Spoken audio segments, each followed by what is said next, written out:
വിശുദ്ധ മത്തായി അറിയിച്ച സുവിശേഷം 13-ാം അധ്യായം 31 മുതൽ തിരുവചനങ്ങൾ. ജീവിതത്തിൽ കടുകുമണിയുടെയും പുളിമാവിൻ്റെയും മാതൃക സ്വീകരിക്കുകയാണ് തിന്മയില്ലാതാക്കാനുള്ള ഒരു പ്രധാന മാർഗം. കടുകുമണി ചെറുതാണെങ്കിലും വളർന്നു വരുമ്പോൾ വലിയ മരമാകുന്നു. പുളിമാവ് മൊത്തം മാവിനെയും പുളിപ്പിക്കുന്നു. ഇതുപോലെ നമ്മുടെ നന്മകളെ വളർത്തിയെടുക്കുവാനായിട്ട് പരിശ്രമിക്കണം. അപ്പോൾ നമ്മുടെ ശ്രദ്ധ മുഴുവൻ നന്മ വളർത്തിയെടുക്കുന്നതിലാവും. തിന്മയിൽ നിന്ന്, മറ്റുള്ളവരുടെ കുറവുകളിൽ നിന്നും നമ്മുടെ ശ്രദ്ധ മാറും.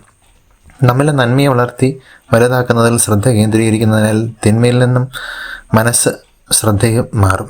മറ്റുള്ളവർ ചെയ്യുന്ന തിന്മയിലായിരിക്കരുത് നമ്മുടെ ശ്രദ്ധ. നമുക്ക് ചെയ്യാൻ പറ്റുന്ന നന്മയിലായിരിക്കണം നമ്മുടെ ശ്രദ്ധ. നമ്മെ ജീവിത കർത്താവായ ശംസിൻ്റെ കൃപയും പിതാവായ ദൈവത്തിൻ്റെ സ്നേഹവും പരിശുദ്ധാത്മാവിൻ്റെ സഹവാസവും നിങ്ങളെല്ലാവരോടും കൂടി ഉണ്ടായിരിക്കട്ടെ, ഇപ്പോഴും എപ്പോഴും എന്നേക്കും.